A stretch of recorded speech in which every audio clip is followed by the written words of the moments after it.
retomar a nossa aula na matéria de regulamentação da aviação civil. Hoje, dia 27 de agosto, 3 horas e 55 minutos. Vamos falar hoje dos regulamentos brasileiros de aviação civil, número 135 e número 145.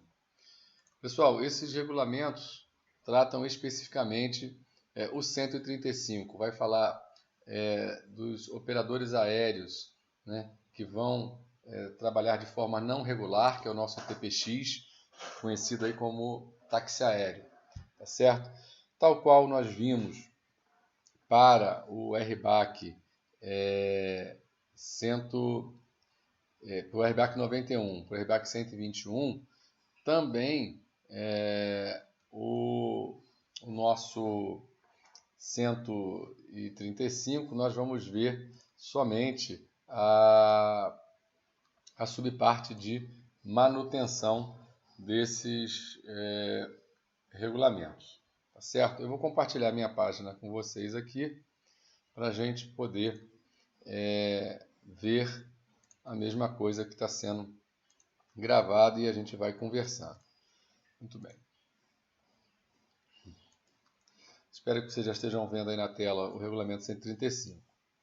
Tá tudo bem aí? Sim, senhor. Muito bem. Então, olha, o RBAC 135, o título, né, foi mudado em uma das suas últimas emendas, né, e ficou um título bastante grande e é um título que está muito igual ao RBAC 121. Então, vocês têm que ter especial atenção para não se confundirem. Eu estou abrindo, inclusive, aqui o 121 de novo, para a gente ver. Né? Então, vejam aqui, esse é o título do 121. Né? E a diferença entre o título do 121 e o título do 135 está aqui, ó.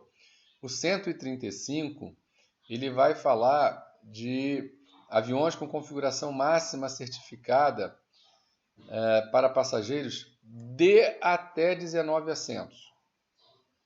E também vai se referir a helicópteros.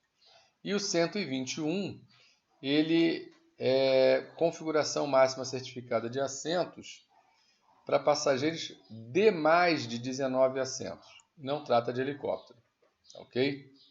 Então prestem especial atenção nisso para não errarem uma eventual questão que esteja envolvida com relação ao nome do regulamento, tá bom? Certo. Beleza? Muito bem. Nós vamos olhar esse regulamento dentro da sua subparte de manutenção, né? Que é a subparte J, né, do RBAC 135. Tá? Então, é importante a gente ver, né, conhecer a aplicabilidade. Então, nós vamos rapidamente olhar o requisito 135 411, que vai falar da aplicabilidade, né? E aí é interessante a gente entender como é que se aplica. Depois, nós vamos falar, e falamos disso quando tratamos do operador 91, quando tratamos do operador 121, e vamos falar também no 135, que é a questão da responsabilidade pela aeronavegabilidade. Então, nós vamos olhar o requisito número 413, né, do 135, que vai falar da responsabilidade pela manutenção da aeronavegabilidade da aeronave. O requisito 415 é um requisito bem importante, que ele fala de relatório de dificuldade em serviço. Pessoal, o que é dificuldade em serviço? Por concepção, como eu já falei para vocês, o produto aeronáutico, a partir do momento que ele é certificado, né, ele é produzido, ele passa pela vistoria técnica inicial, pela VTI, e recebe o seu certificado de aeronavegabilidade, ele nasce para estar em serviço, né? É atestado a ele a sua condição aeronavegável, é atestado a ele a sua conformidade com o projeto de tipo, com a finalidade de colocá-lo em serviço, né?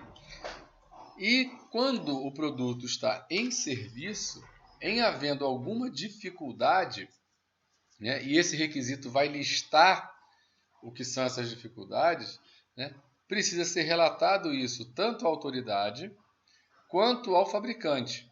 Por quê? Ambos, e aí isso vai ter um link até com o RBAC 39, Diretrizes de Aeronavegabilidade, né? Vocês lembram lá quando a gente falou de diretrizes de aeronavegabilidade, que a autoridade aeronáutica vai emitir uma diretriz de aeronavegabilidade quando houver uma condição insegura no produto aeronáutico e essa condição insegura existir ou poder vir a existir em outros produtos com a mesma certificação de tipo. Lembram disso? Sim, senhor. Sim. Beleza. Então, uma dificuldade em serviço poderá ensejar num documento do fabricante, num boletim de serviço, para sanar esse problema que gerou a dificuldade. E se a autoridade aeronáutica entender que se enquadra nesses requisitos do RBAC 39 para emissão de uma diretriz, ela vai emitir. Então, por exemplo, você teve um problema no sistema de pilotagem automática, no problema de detecção e extinção de fogo, sistemas críticos que vão afetar diretamente a aeronavegabilidade, eles serão objetos do relatório de dificuldade de serviço. Ok?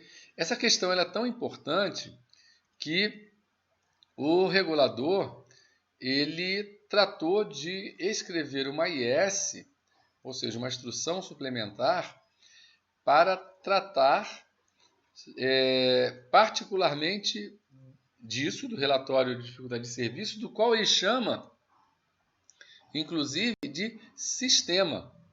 Por que um sistema? Porque vai envolver várias pessoas. Envolve o operador 91, envolve o operador 121, 135 e inclusive o 145. Então está aqui, ó, a primeira IS 00001, Bravo, Sistema de Dificuldade em Serviço. Tá bom? Então, estou mostrando para vocês aqui, para vocês entenderem o quão importante é este requisito, né, da dificuldade em serviço, que muito provavelmente deve ter aqui no 121 também.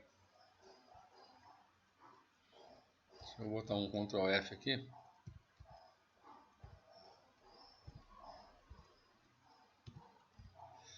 Olha aí, ó, 121, 703.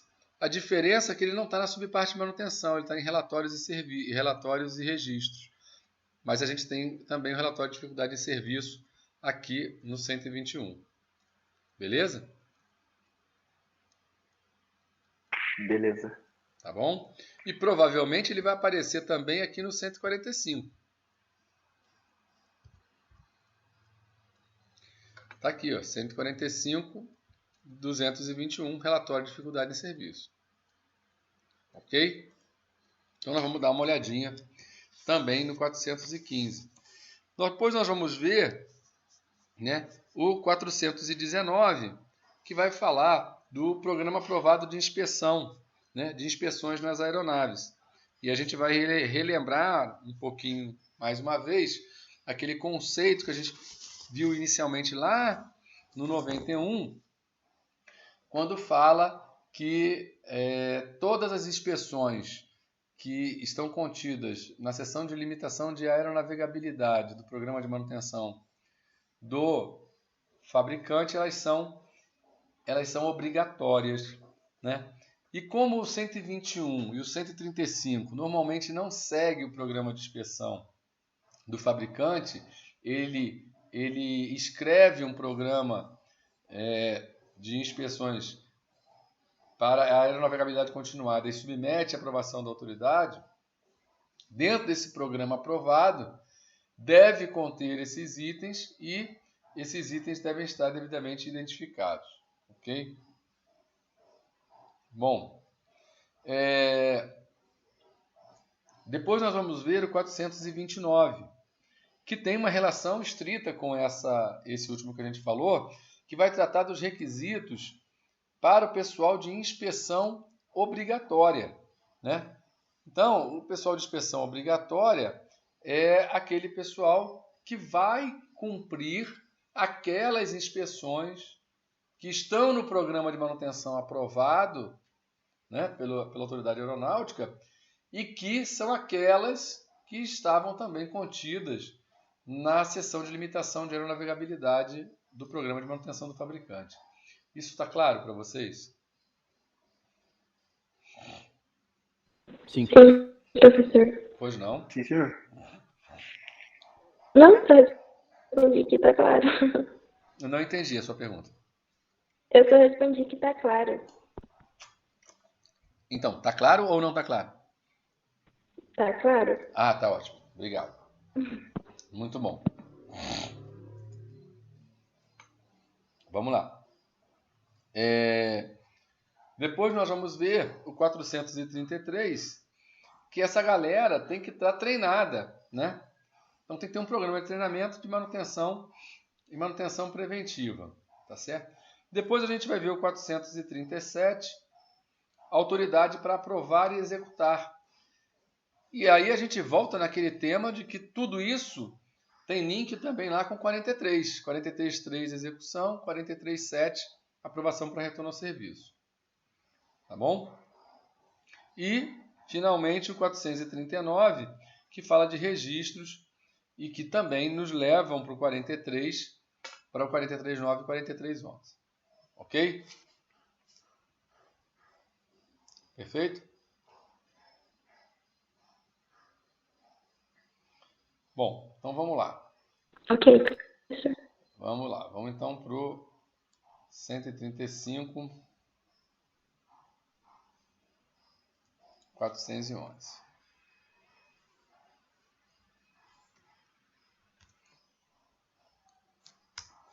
Então tá aí.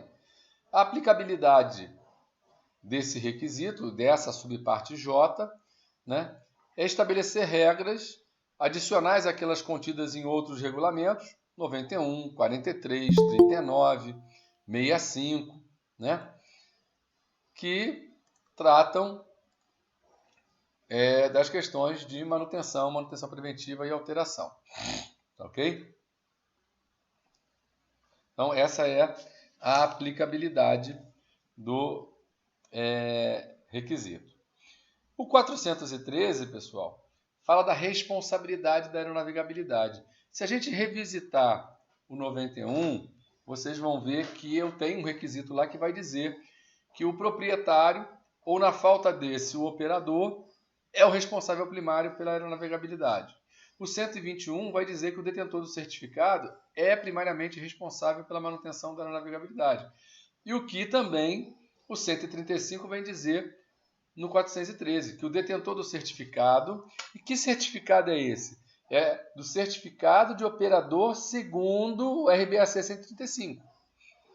Então, a organização que detém esse certificado, ela é responsável pela manutenção da aeronavegabilidade de suas aeronaves. E deve manter suas aeronaves de acordo com este regulamento e reparar os defeitos ocorridos. Esse detentor de certificado, que é responsável por manter essas aeronaves, né, ele vai ter que executar a manutenção, como está aqui, e ele vai poder fazer contrato com uma outra pessoa para execução da manutenção. Isso normalmente ocorre quando ele tem necessidade de mandar a aeronave dele para um 145, para uma organização de manutenção. E aí ele faz contrato com essa pessoa. O que o regulamento vem a dizer é que o fato de estabelecer esse contrato, ele tem a permissão para estabelecer esse contrato com uma outra pessoa, não vai eximi-lo, né, da responsabilidade primária que está no caput do requisito. Ou seja, continua sendo dele, tá certo? Ele não delega a responsabilidade primária, tá bom? Portanto, quando um operador, seja ele 91, 121 ou 135, ele coloca uma aeronave dele numa organização de manutenção, ele deve garantir que todo o serviço está sendo feito em conformidade com o seu manual, ele deve garantir que os registros estão em conformidade com o regulamento 439 e 4311. Então, normalmente, principalmente os operadores 121 e 135, quando as aeronaves vão para uma organização de manutenção, eles mandam junto um responsável técnico para acompanhar a execução da manutenção, porque ele vai ser os olhos, né, do detentor do certificado para a garantia da responsabilidade primária. Ok? Ok. Perguntas?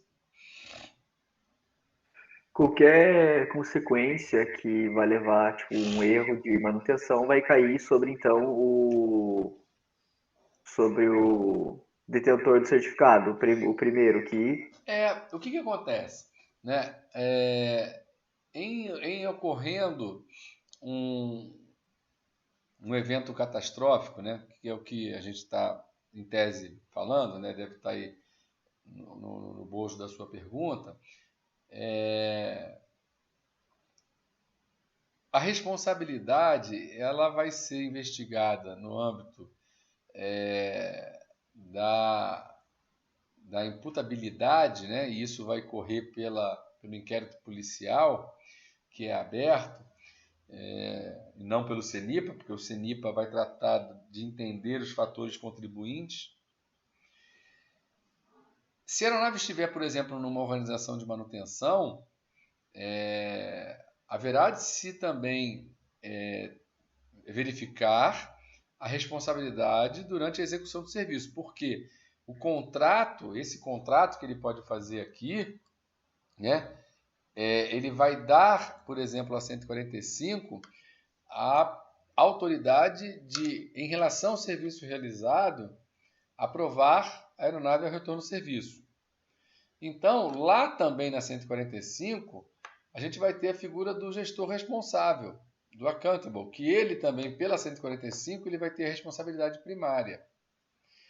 O que o regulamento está dizendo é que não exime o detentor do certificado 135, quando ele subcontrata alguém para fazer o serviço para ele, dele acompanhar e garantir que esse outro está fazendo o serviço em conformidade. Tá certo? Ele não pode prevaricar. Tá certo? Então, respondendo a sua pergunta de forma muito, muito assertiva, sim, primariamente, como o próprio regulamento diz, a responsabilidade é do detentor do certificado, mas isso não impedirá que também seja imputado ao subcontratado, dentro das limitações e prerrogativas estabelecidas pelo contrato, as responsabilidades que ele tem na execução do serviço. Entendi. Tá bom? Ok, obrigado. Ferraz, Oi. no caso lá, que nem o problema que teve com o Boeing 777 MAX lá. 737. É o 737? 737 MAX. Tá. No caso, o avião já estava vinculado a uma empresa aérea. Nesse caso aí, para quem vai a responsabilidade? Então, excelente pergunta, né? O que acontece? O fabricante, né, o detentor do projeto de tipo, ele também tem as suas responsabilidades, né? Então, se durante todo esse processo, né, for constatado, né, no âmbito das investigações de imputabilidade criminal, de responsabilidade civil, né, que o fabricante ele errou no projeto e ele tinha consciência e ele não tomou as providências e expôs o operador ao risco, né, é lógico que a responsabilidade vai ser do fabricante, não do operador, tá certo? Agora, imagina que o fabricante tivesse detectado uma condição insegura. Olha a importância do relatório de dificuldade em serviço nesse evento. Será que, eu não sei, eu não li nenhum dos relatórios dos acidentes do 737 MAX, nem do Malaysian Airlines e nem da Ethiopian Airlines, ok? Dos dois que colocaram a nave embaixo. Mas eu me pergunto, será que, né, esses operadores fizeram os relatos de dificuldade em serviço quando a aeronave apresentou dificuldade de perda de controle em voo por conta do sistema MCAS, não está entendendo o que estava acontecendo com a aeronave? Esse é um ponto importante. Porque aí, se o fabricante, porque o regulamento, nós estamos agora vendo dificuldade em serviço, foi o 415. Né? Tá vendo na tela para vocês aí, né? Então, o detetor de certificado deve relatar a ocorrência ou detecção de cada falha, mau funcionamento ou defeito em uma aeronave com relação a fogo, alarme falso, espuro de fogo, exaustão de gases, componente de acúmulo. Deve em algum lugar aqui falar de controle de voo. Está falando agora de combustível, extensão e retração de trem, freios, estrutura, trinca, componentes ou sistema de aeronave que resultam em tomadas de ação de emergência durante o voo. Já enquadrou aqui, o sistema de PA, ele deveria relatar que houve aquela dificuldade. Né? Se não relataram, como que o fabricante ia tomar uma providência? Né? Dá para você ver a responsabilidade, como ela é conjugada. Né? Mas, respondendo também assertivamente a sua pergunta, neste caso do 737 MAX, se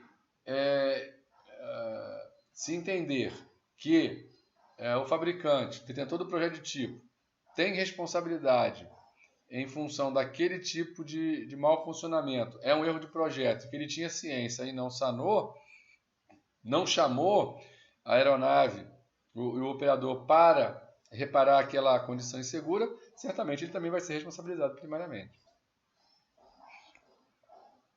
Tá ok? Ok. Então, está aqui o 415, né, listando todas as condições que o operador tem que estar atento para, em caso de ocorrência, ele fazer o relato da dificuldade em serviço. Tá ok? E essa dificuldade em serviço, ela é tão importante que o regulador coloca aqui prazos para essa comunicação. Tá ok? Deixa eu só abrir o portão aqui, que tem um pedreiro querendo entrar. Eu já retorno aqui.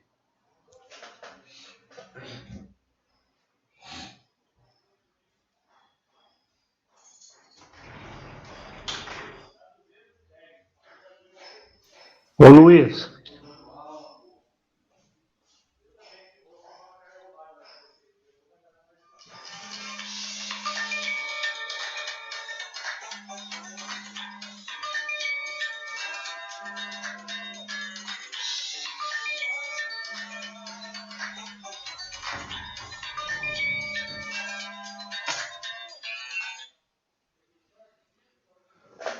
Bom, alô? Retomando aí o que a gente estava falando, é tão importante, todos comigo aí? Sim.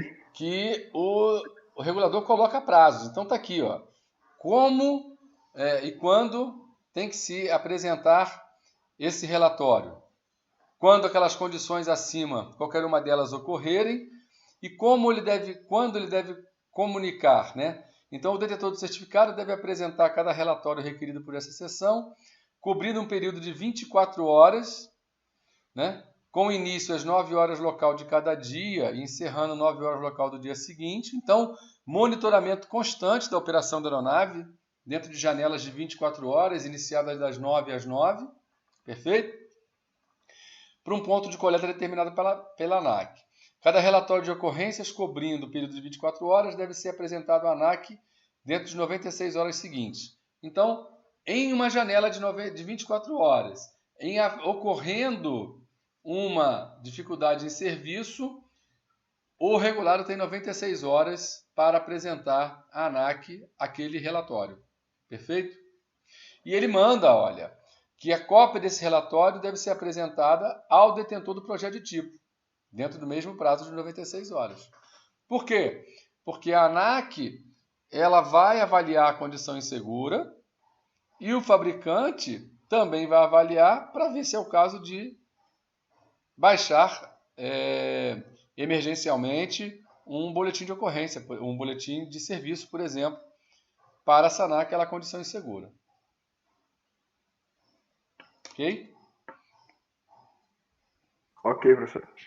Ferraz, Oi. só aproveitando esse gancho, daí no caso, teve aquele outro problema com o Embraer lá, o KC390, mas no caso o problema foi num teste de voo da Embraer. Nesse caso não se aplica essas medidas, né? Por que não se aplica? Porque está sendo um teste pela fabricante, então ainda está tipo assim, teoricamente está na fase de acertos, ajustes, ou não entra também. Eu vou até convocar aí seus colegas para tentar a gente encaixar se essa situação que você está colocando, ela está ou não está ao alcance dos regulamentos de aviação civil. Você está me trazendo um problema da aeronave KC-390, cujo fabricante é a Embraer. E o KC-390 é uma aeronave militar. Ok? Então, pergunta. A aeronave militar está sob os regulamentos brasileiros de aviação civil? Não. Então a ANAC não quer saber disso. Isso não é um problema da ANAC. Mas o que não impede, e certamente o operador militar, ele vai comunicar à fábrica se a aeronave já estivesse com ele, por exemplo, né? E também o que acontece que o fabricante irá, com certeza, lançar um boletim de serviço para sanar essa condição insegura se ele julgar que isso é necessário. Mas o modelo KC-390 não possui projeto de tipo aprovado pela ANAC, porque é aeronave militar. Entendi. Então, assim, vamos até mudar a pergunta, né? No caso dos helicópteros ali, que ele tem tanto a versão para militar quanto a versão civil. Daí vamos falar que tivesse tido um problema na versão militar.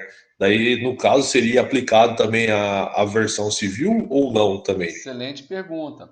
Então, vamos, por exemplo, o Exército Brasileiro aqui está voando o K2, o AS-365K2, que é uma aeronave que foi modernizada, né? E ela tem uma mescla ali do AS-365N3 Plus, tem alguma coisa do EC-155, né?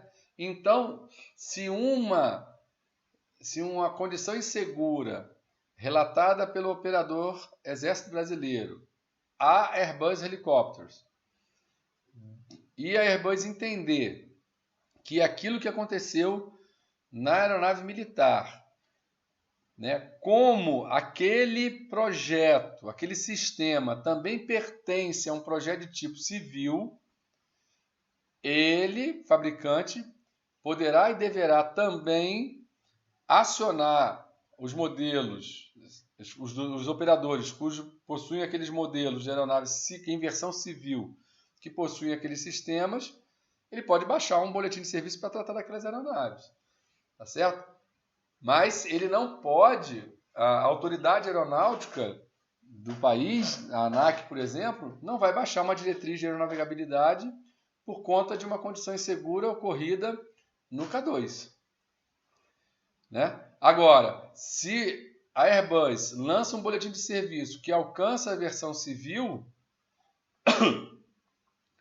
e ela justifica no boletim dela, o fabricante justifica no boletim que aquela condição insegura que surgiu no 365K2, ela existe ou poderá existir nas versões XYZ civis em função da similaridade de sistema. E por isso ele botou aquele boletim de serviço. Se a autoridade aeronáutica entender que aquela condição, que aquele boletim se enquadra na definição, nas duas condições colocadas no RBAC 39 para emissão de uma diretriz de aeronavegabilidade, a autoridade vai emitir a diretriz de aeronavegabilidade. Ok? Excelente pergunta. Excelente pergunta. Parabéns. Ok. Legal. Bom, tranquilo aí com relação a relatórios de dificuldade em serviço? Pessoal, tem muita gente boa ainda hoje no mercado que acha que você vai começar uma inspeção, tá bom? E aí você foi remover uma peça e um parafuso lá, uma porca, emperrou, não deu para arrancar, você demorou um tempão. Eu tive uma dificuldade em serviço. Não é isso. Não é isso. Dificuldade em serviço é, como diz aqui no início do requisito, né?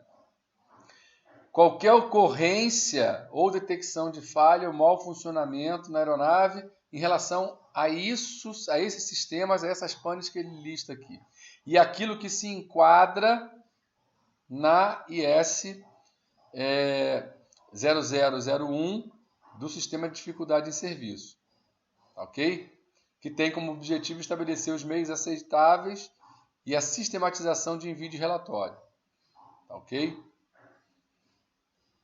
Tranquilo? Professor, então você pode dizer que isso é como se você encontrar um problema naqueles requisitos lá, naqueles específicos, mesmo tendo a manutenção em dia, mesmo tendo a manutenção de uma forma correta. Sim. Se você encontrar, você é fora de um erro mecânico, algum do tipo. Exato. Você imagina bem. Ó, ele está dizendo aqui,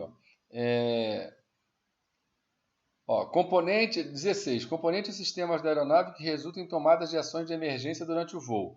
Volta no caso do 737 MAX. O piloto está voando normal ali. Piloto automático engajado, tudo funcionando direitinho. E, de repente, o sistema MCAS entende que a aeronave está em atitude de stall e mete o nariz para baixo para ganhar velocidade, para sair do stall. Isso é uma dificuldade em serviço, porque o piloto aumentou a carga de trabalho dos pilotos para tentar sanar aquele problema, entender o que está acontecendo, né, para evitar que o evento catastrófico acontecesse. Acabou que acabou ocorrendo.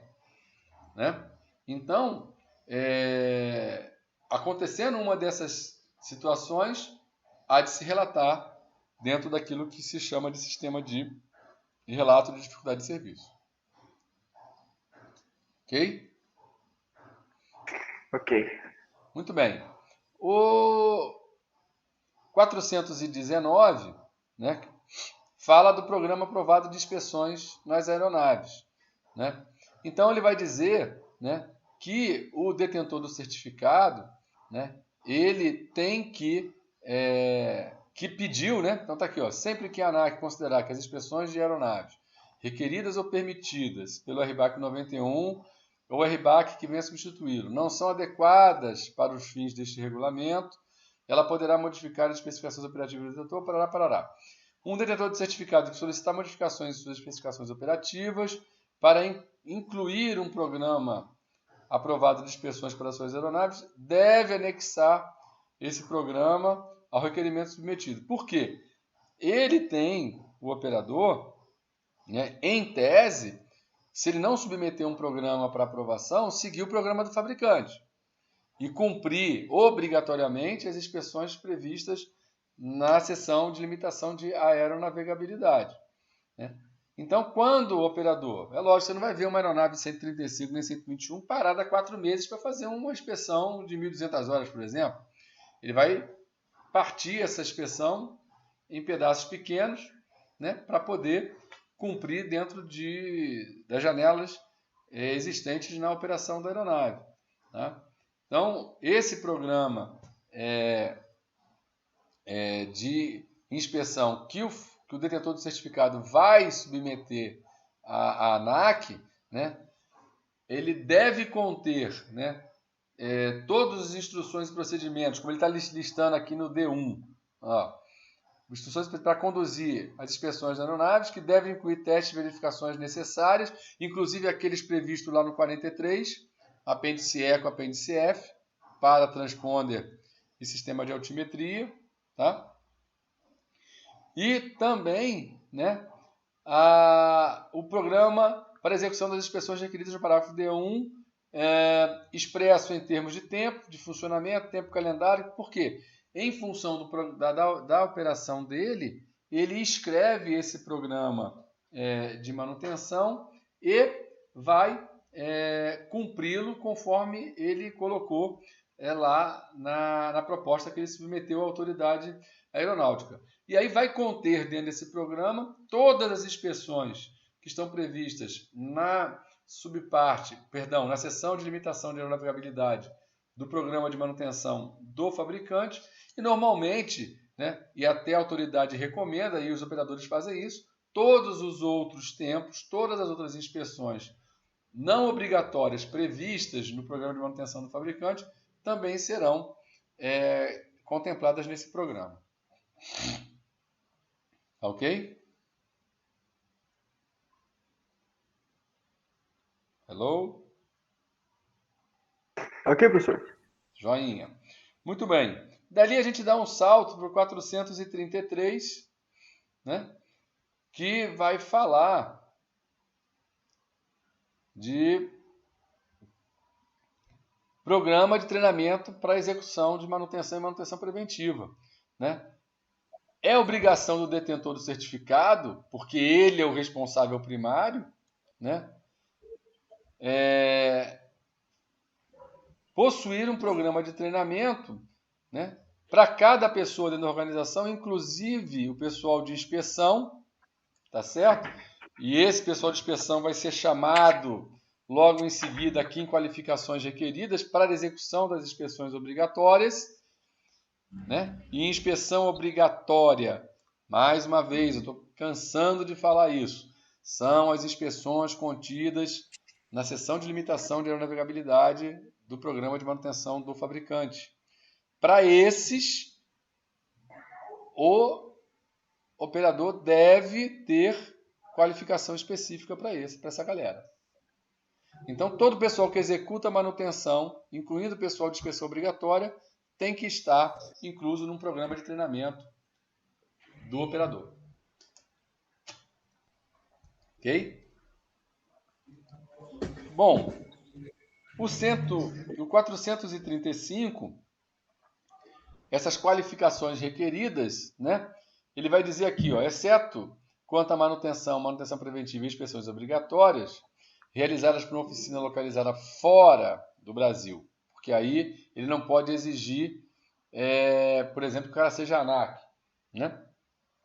Cada pessoa diretamente encarregada de executar manutenção preventiva, né, alterações, e cada pessoa encarregada de realizar as inspeções obrigatórias deve possuir uma apropriada licença de mecânico, ou seja, a pessoa responsável por realizar, né, manutenção e as inspeções obrigatórias tem que ser MMA. Ou seja, aquela pessoa que vai ser responsável pela execução, que vai assinar a ordem de serviço, executando ou aprovando para retorno ao serviço. Então ela tem que ter licença, né? E com as adequadas qualificações para o trabalho. Todos os treinamentos necessários e treinamentos desses que estão incluídos aqui no programa de treinamento. Treinamento nos procedimentos da organização, treinamento no produto aeronáutico, né? Treinamento nos processos da organização, como inspecionar, como registrar. Então, tudo isso ele tem que estar treinado. Tá bom? E todas essas pessoas, né? E como a gente viu no 43, né? E é muito importante lembrar disso, o 43.3 e o 43.7 vão falar, respectivamente, o 43.3 de execução, né? E o 43.3 vai dizer que o MMA pode executar, mas vai dizer também, eu estou abrindo aqui para mostrar para vocês, que o operador 135 ele pode executar, né? Como o 43.7 vai dizer que o operador 121 e 135 também podem aprovar para retorno ao serviço. E como que eu, mecânico, como que você, mecânico de manutenção aeronáutica, vai aprovar para retorno ao serviço? Olha aqui a letra F do 43.3, execução.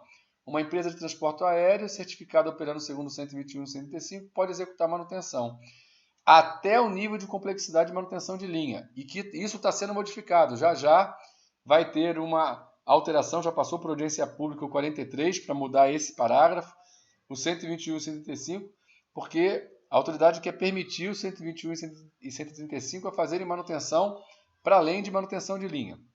Mas vamos ficar com o que está hoje no regulamento. Eles podem executar até o nível de complexidade de manutenção de linha. E como é que ele executa? Ele executa através do seu pessoal qualificado para executar manutenção. E aí, esse pessoal vai constar de uma lista de pessoal autorizado. Então, o operador, né, com a anuência do detentor do certificado, que encarregou alguém a função de diretor de manutenção, e que esse diretor de manutenção, né, garantiu que XYZ, as pessoas XYZ, têm as qualificações mínimas, ele coloca essas pessoas na lista de pessoal autorizado e autoriza essa pessoa, em nome do diretor do certificado, a executar a manutenção. Tá bom? Ok? Ok, professor. Muito bem. Aí, o 437, a autoridade para executar e aprovar, é de novo lá no 43. Por que ele tem essa autoridade? Porque o 43 permitiu que ele executasse, a gente acabou de ver aqui no F, e o 43 também permitiu, no 43.7, né, que o operador 135 também aprovasse para retorno ao serviço. Então está aqui, uma empresa de transporte aéreo 121 e 135 pode aprovar o retorno ao serviço de um artigo que tenha sido trabalhado por ela, desde que se trate de manutenção de linha. Então eles estão limitados à manutenção de linha. Ok?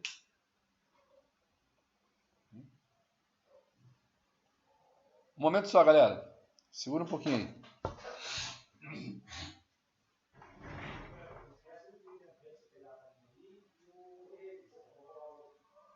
Vou terminar a aula aqui. Amanhã é rapidinho para sair. Tá bom. Hoje tu não vai fazer mais nada ali. Então, vagabundo. Deixa eu dar minha aula aqui. Beleza? Então, o 121, o 135, ele tem autoridade, né, para aprovar e para executar a manutenção, porque isso lhe foi dado lá no 43, que trata especificamente de manutenção. Ontem mesmo eu estava conversando com um amigo que ele é AP, né? Ele é FAA, tem as duas licenças. Estava falando sobre essa questão de regulamentação e ele estava falando o quanto que realmente a gente ainda está um pouco distante da FAA em aferir esse conhecimento, muito embora ele esteja escrito no regulamento, mas o MMA lá nos Estados Unidos, né, ele faz realmente a prova oral, e na prova oral ele é sabatinado em relação à legislação aeronáutica, porque ele tem que conhecer. E é pensado que não tem nenhum cabimento um mecânico de manutenção que não conheça a fundo o 43.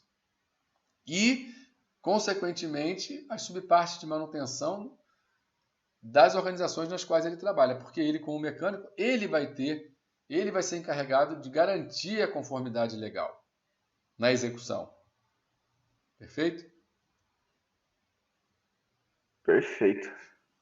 Muito bem. E aí a gente finaliza, né, com o 439 falando dos registros.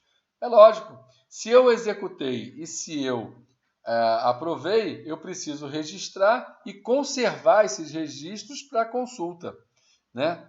A ANAC pode a qualquer tempo requerer ao operador que ele evidencie e mostre os registros de todos os serviços. E por isso ele vai dizer aqui, nesse requisito, dos tempos, inclusive, de conservação, de guarda desses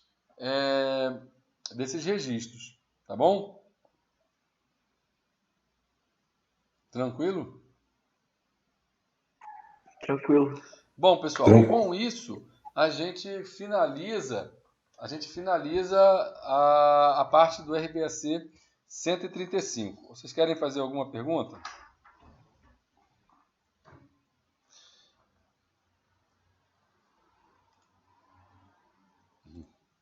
Tranquilo, professor. Tranquilo? Bom, nós vamos ver agora e encerrar aí com esse tempinho que falta para... Alô? Alguém falou alguma coisa? Oi. Sim, eu tenho uma dúvida. Pois não, Camila.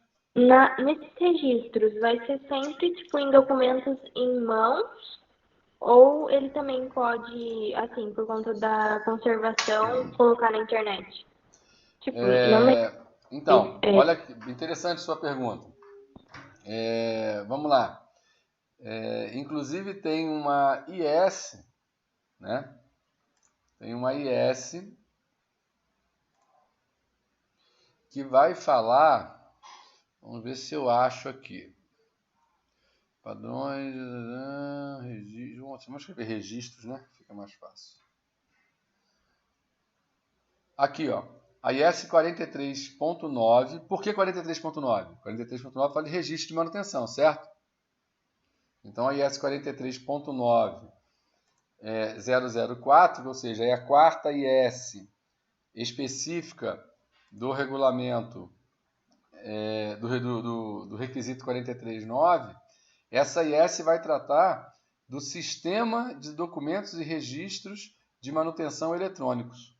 Então, eu acho que é isso que você estava perguntando. É permitido gerar e ter a guarda desses documentos de forma eletrônica, desde que o operador, no seu manual de procedimentos, ele coloque que terá os registros de forma eletrônica, que ele garanta como vai ser a guarda, que tenha tudo escrito lá e a autoridade tenha aceitado. Entendi. Perfeito? Tá certo. Tranquilo? Respondida a sua pergunta? Sim, tudo certo. Muito bem. Então, vamos lá para o nosso RBAC 145, né? Então, agora a gente vai ver o RBAC 145. Então, com esse regulamento finalizando, né, a disciplina de regulamentação da aviação civil, né? Trata de organização de manutenção de produto aeronáutico, né? Importantíssimo a gente conhecer. É um regulamento que também tem estado muito vivo. A ANAC tem tido uma atitude muito proativa na manutenção da atualização da regulamentação da aviação civil, né? Então, você veja, só em 2020 nós tivemos já 2 emendas no 145. Todos os requisitos iniciais são requisitos ligados à certificação da organização. O que é importante, né?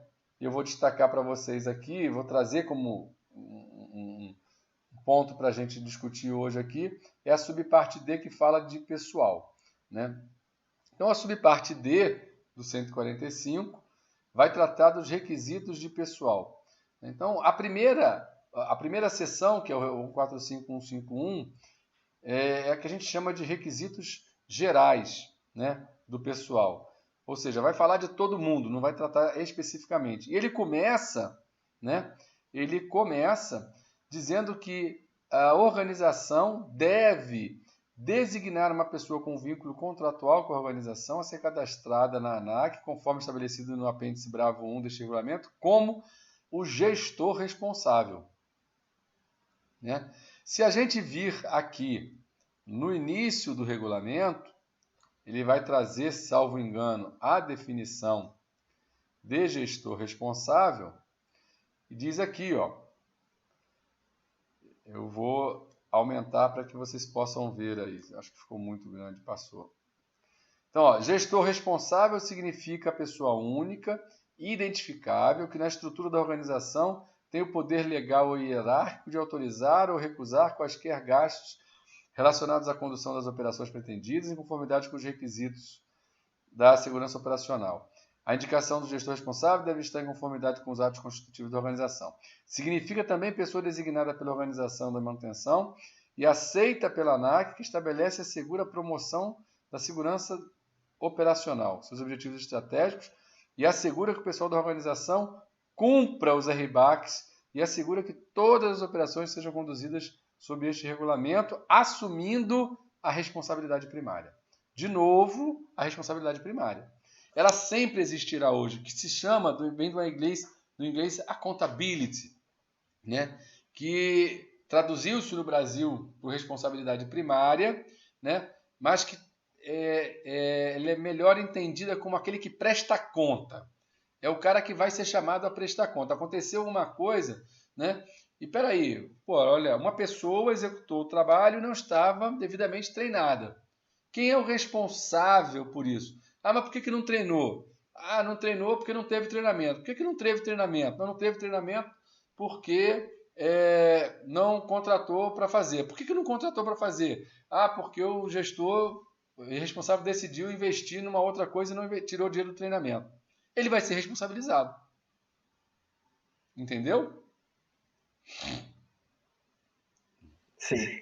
Beleza? Então, a responsabilidade primária, ela vai estar presente em todos aqueles que têm responsabilidade pela condução da operação. Seja no 91, seja no 121, seja no 135 e também no 145. Tá certo? Certíssimo. Beleza? Tá claro aí, pessoal? Uhum. Muito bem. Deixa eu... Aumentei demais aqui.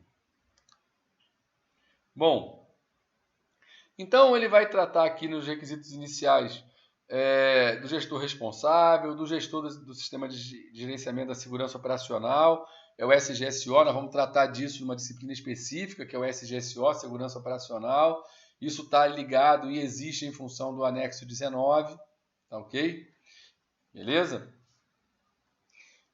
Trata do responsável técnico, cadastramento do responsável técnico, né, daquela pessoa que poderá ser responsável técnico na organização. E vocês, futuros mecânicos de manutenção, poderão ser responsáveis técnicos. Tem uma IS que trata da designação do responsável técnico, né? Uma IS 145, né? Que trata da designação do responsável técnico, né? Cadastramento do responsável técnico da organização, 145.151, né? Muito bem, então, ó, aqui nessa IS que fala do cadastramento do responsável técnico, lá no final dela tem uma tabela que vai dizer, em função da categoria, né?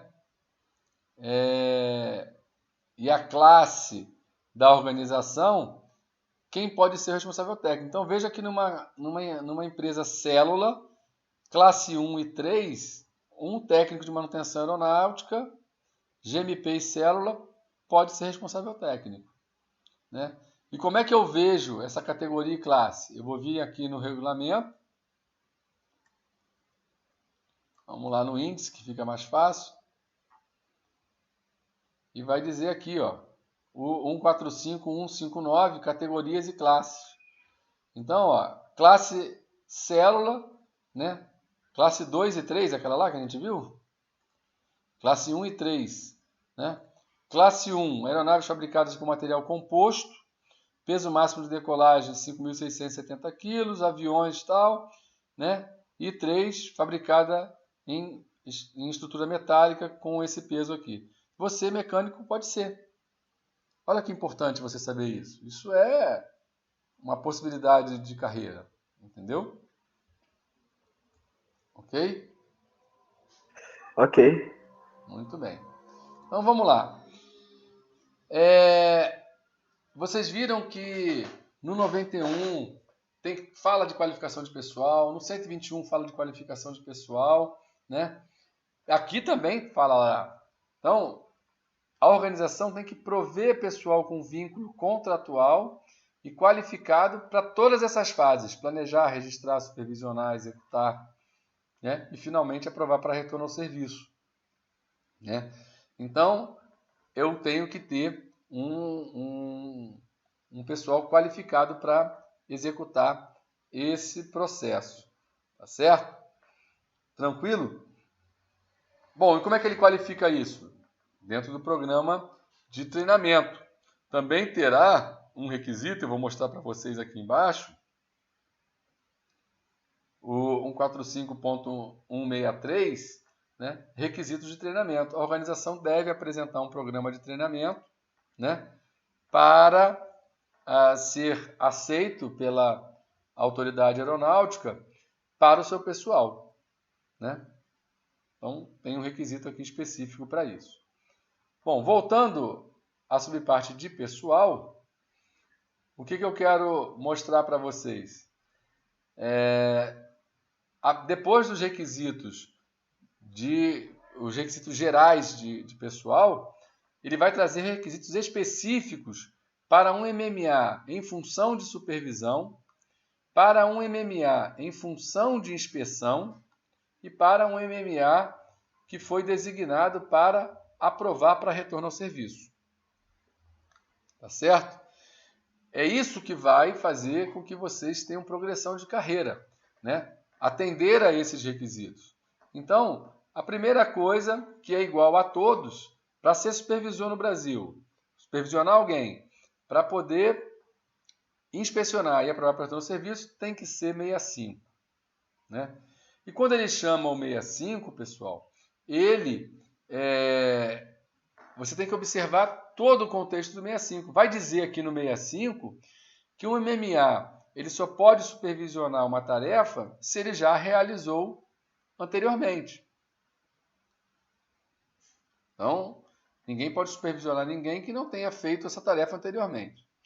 Tá? E quais são os requisitos para você ser supervisor? Primeiro, ser 65, ser habilitado, ser licenciado, né? Sendo vinculado a uma organização dentro do Brasil, 18 meses de experiência. Ora, esses 18 meses de experiência, pessoal, se vocês bem lembram, também bate com o requisito do 65 para vocês serem checados na prática. Não é isso? São 18 meses para uma licença, 30 meses para 2 licenças, certo? Certo. Então, eu ter no mínimo 18 meses de experiência ou ser treinado ou dominar os métodos e técnicas. Como é que se define isso? Nesse processo de qualificação que fala aqui na letra B aqui, ó, pessoal com vínculo contratual e qualificado, esse qualificado é um processo. Nesse processo, o responsável técnico, ele pode, através de um teste prático, de uma entrevista, entender que essa pessoa domina esses métodos e técnicas, né? E qualificá-lo por conhecimento e experiência. Tá certo? Esse camarada também tem que ser capaz de ler e escrever, compreender, ler e escrever no idioma português. E tem que ser capaz de ler e entender os idiomas nos quais são apresentados os dados técnicos. Se o manual está em francês, você tem que ler e entender francês. Se o manual estiver em inglês, você tem que ler e entender inglês. Ok? A mesma coisa terão requisitos para o pessoal de inspeção, né? E aí já começa a apertar um pouquinho. Observa aqui, ó. Olha a palavra que ele usa. O camarada, para fazer inspeção, ele tem que ter domínio da regulamentação da aviação civil. Não é conhecer, não é estar familiarizado, ele ter domínio. E é aqui que a gente ainda peca como autoridade aeronáutica de não checar isso realmente numa entrevista, num cheque prático, de maneira a garantir que realmente o indivíduo tenha domínio. Né? A gente tem muito pessoal responsável por inspeção, muito pessoal responsável por supervisão e aprovando para retorno de serviço que não conhece, não tem domínio da regulamentação da aviação civil. E aí vai falar de novo da experiência, ou ser treinado, né, tendo 18 meses de experiência, vai falar da capacidade de ler e entender o idioma onde estão os dados técnicos, vai te obrigar a ser 65, né? E também vai te obrigar a ler, entender e escrever na língua portuguesa. Finalmente, a gente vai ter o pessoal autorizado para aprovar para retorno ao serviço, né? Que é aquela galera que está lá no 43.7, né? Essa galera tem que ser 65. Tem que ser 65. Ele vai ter também, né, que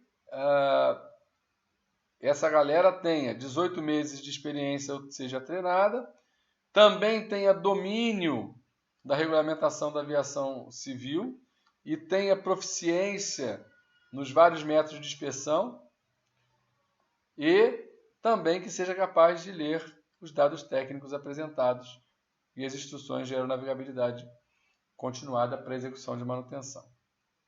Tá certo? Bom, isso é o que eu tinha para trazer para vocês em relação ao 145. 145 é um regulamento que trata das organizações de manutenção de produto aeronáutico. Né? Essa regulamentação, essas organizações, elas são divididas, né, em categorias e classes, né, como a gente viu aqui. Eu tenho categorias de célula, categoria de célula que vai fazer manutenção em célula de aeronave. Então, ele vai trazer aqui as classes de célula. Categoria de motor, vai trazer as classes de motor. Categoria de hélice, né? Categoria de rádio, é uma oficina de manutenção de equipamento de componente rádio. Tá certo? Então, você fez a inspeção na célula, detectou uma pane num rádio, tira o rádio e manda para uma outra MRO que faz manutenção em rádio. Né? E categoria instrumento, né?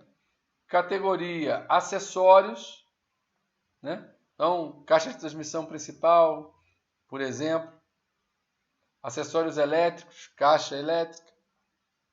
Então, a gente tem vários tipos de possibilidades de certificação de uma organização de manutenção de produto aeronáutico. Bom, pessoal, com isso a gente fechou o assunto regulamentação da aviação civil. Abordamos todos os regulamentos aos quais a gente se propôs a falar, desde o 1, passando pelo 39, 65, 43, 91, 121, 135 e 145. Tá certo? Que fechamos hoje. Na próxima semana, né, quinta-feira que vem, faremos a nossa prova que vai estar aí arrebanhando questões dentro desses regulamentos. Serão entre 15 e 20 questões, né, bem diretas, né, que vocês vão responder desses assuntos todos que nós tratamos aqui. Concito que assistam esses vídeos que eu disponibilizei para vocês. Em assistir esses vídeos e fazendo as anotações de vocês, tenho certeza que vocês não terão dificuldade em realizar a prova. Alguém quer perguntar alguma coisa? Professor,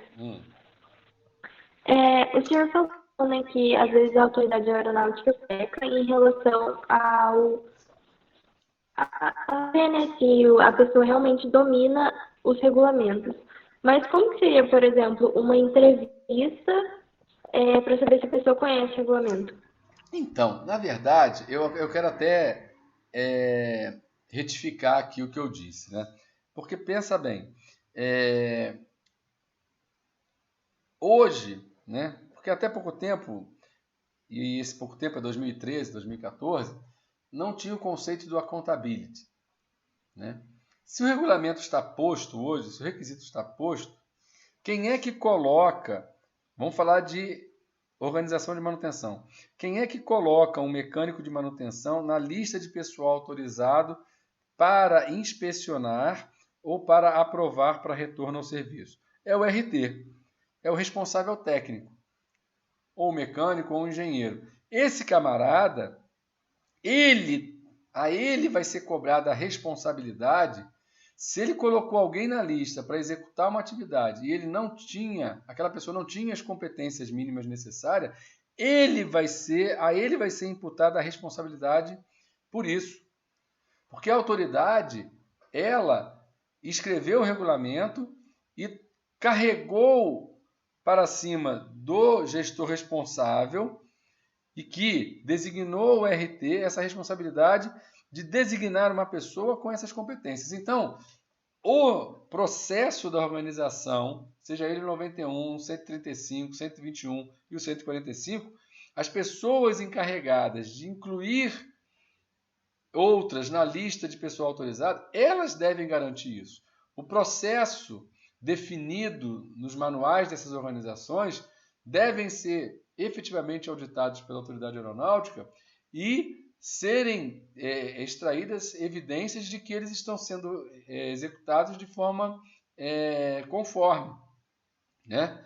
Então, primariamente, a responsabilidade em designar alguém com esse nível de conhecimento, no caso da organização de manutenção, é o responsável técnico. Tá? E aí eu faço até essa correção, porque a autoridade ela já até escreveu o requisito. Tá certo? O que precisa, talvez, é nas ações de fiscalização, né, esses processos serem checados, né, e realmente garantir que aquilo que está sendo mostrado pela autoridade efetivamente é cumprido. Né? Talvez essa seja aí, se existe uma falha, uma pequena falha que pode trazer alguma lacuna de segurança no sistema.